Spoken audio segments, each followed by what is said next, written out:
This episode is brought to you by the Law Office of Carlos A. Garcia. Serious cases require a serious lawyer. Board certified in criminal law. Look at where we're at here today. We have Isabel Marie here, eh? What COVID did. So what's the difference? Cuando vas para Chicago, do you bring back Texas style or no old style in pizza or no or old style in now that they deliver it from Giordano's, we get shipments once in a while. Okay, we miss it. The pizza is different. I know. What is the difference of the pizza in Chicago? It's like the sauce or the cheese or something. It's just better. Yeah, there's something that they've been doing for many years. I had a friend that was from Chicago, man, and he would say, "My mom's coming down, dude." I go, "Really?" "Yeah, I told her I wouldn't let her in the house unless she brought me some pizza and old style." So old style's like the beer over there, man. It's always been. It's always been old dude. style. Mm-hmm. And so you all live in Chicago, or is it because Chicago has some suburbs out on the side, right? Yeah, it's actually a suburb in Downers Grove. Okay, that's where the shop is. Is that north, east, west? That's west of Chicago. Okay, west of Chicago, yeah. Mm-hmm. And nombre que bárbaro, bro. Chicago, the Windy City Boy, La Sombra. You know, a lot of rich history with their Blues Brothers and definitely all those comedians that came out of there, man, and Disturbed and that heavy metal band and really? Yeah. So allá en San Antonio, I mean in Chicago, cuando estaban en Chicago, estaban en la música tejana y todo eso allá, ¿o qué estaban? No, man. Honestly, like Isabel, right? We didn't know anything about it.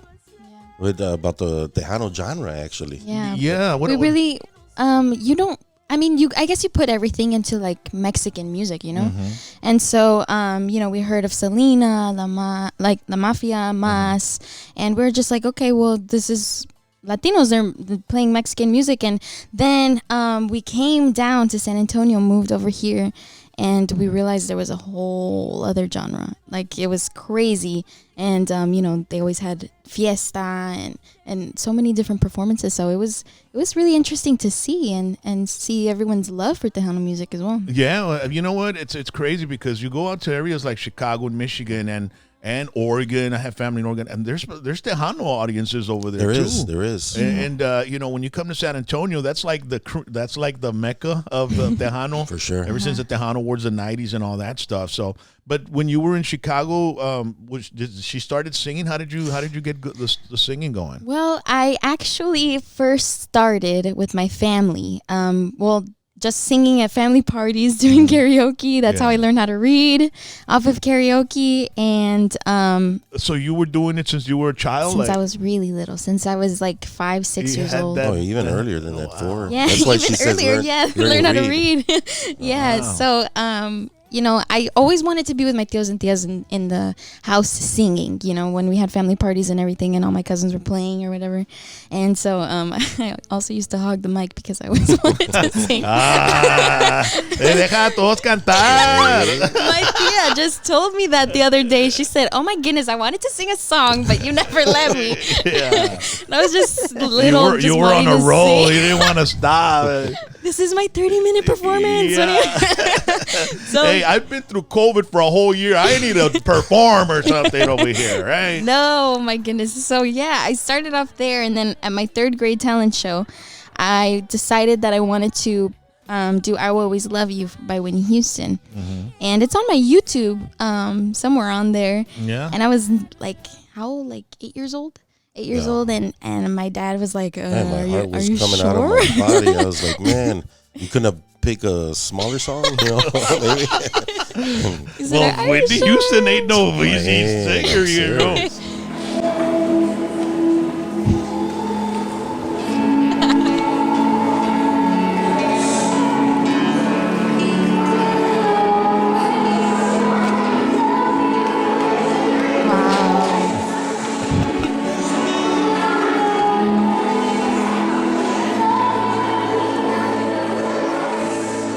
Man, you were able to catch those notes? Yes. That's crazy.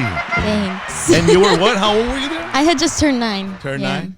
So then what happened, Charlie, Isabel? How did it happen that you ended up with You came to San Antonio. You started, performing. Yeah, You joined a band, or No, actually, when we came here, we didn't have any family. So my dad heard of this program that was called Network for Young Artists, and it was actually like a little program where you can do piano lessons, dance lessons, and singing lessons. They just wanted me to meet kids my age, and not be lonely. yeah. So after that, And do connect, Yeah, of network, course. connecting. That's what it's all about now, right? It's networking and meeting other connections. Yeah, and so they had this other side to it where they would, get you some performances, like 30-minute performances or Market Square, and I did that. And after that, people just started calling for more performances, and then it just started going more and more and more. And I was doing national anthems, more 30-minute performances to hours, and then How did it happen that going. did they call you up to do the national anthem at the Spurs, or? Yeah. So I was on Sabado Gigante and with Don Francisco. You were on there. Yes, when I I didn't was even know 10 that. years old. And And where was that, in Miami? In Miami. Yes, in Miami. I was so excited because my grandma used to watch him all the time, and she was like, "Oh my gosh, yes!" So we went on the show, and it was like it was a competition. It was me and two other performers, I believe, or three, and I won that one. Wow. With La Malagueña, and that's And also with the other too. two girls, there was other girls or guys? Yes. And the girls were from some other parts of the Different. country? Yeah, one we of had, them. We had a home court advantage girl. She was from Miami. And Her dad was a a politician. So it's by applause. Hey, So we were the only. We had like 5 people, and he had Yeah. 80% of the stage, nervous. and we were nervous. Yeah. Damn, Yeah. that is crazy. It was scary because of course her dad was a politician, but got all the seats, and we were like, they only give us 5 seats. What the heck? And yeah, so we were nervous that obviously they're gonna applaud her, and some of them converted. But you blew her away. You blew her away. I mean, that's what happened, right? I mean, you gotta be. Yeah. So you could see him like, stop that.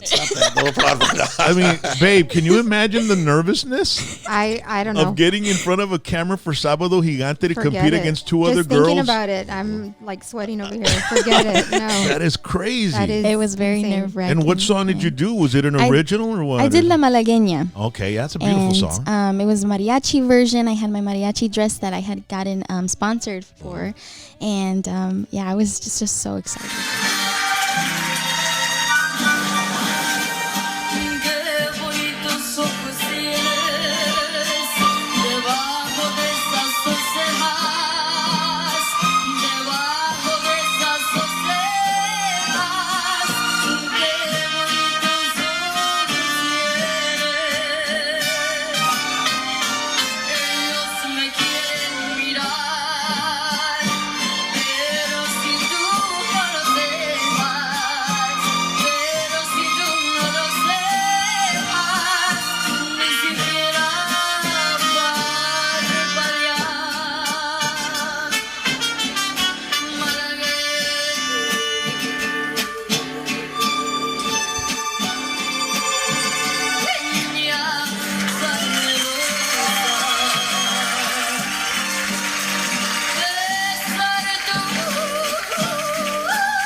If you've been injured in a serious accident or you've been arrested on some serious charges, you need an attorney that's gonna fight for you. Carlos A. Garcia. Obviously, if you're approached by a federal agency as it relates to an investigation, be it healthcare fraud, drug conspiracies, money laundering, bank fraud, any other federal crime, you want to remain silent. You want to talk to a lawyer who can give you real, honest advice. Give them a call right away, 956-584-1448, because serious cases require a serious lawyer. I'm Carlos A. Garcia, a criminal defense attorney in the Rio Grande Valley. I've been practicing criminal law for over 15 years. I'm board certified in criminal law and I can help you with every problem you may have. Board certified in criminal law, Attorney Carlos A. Garcia.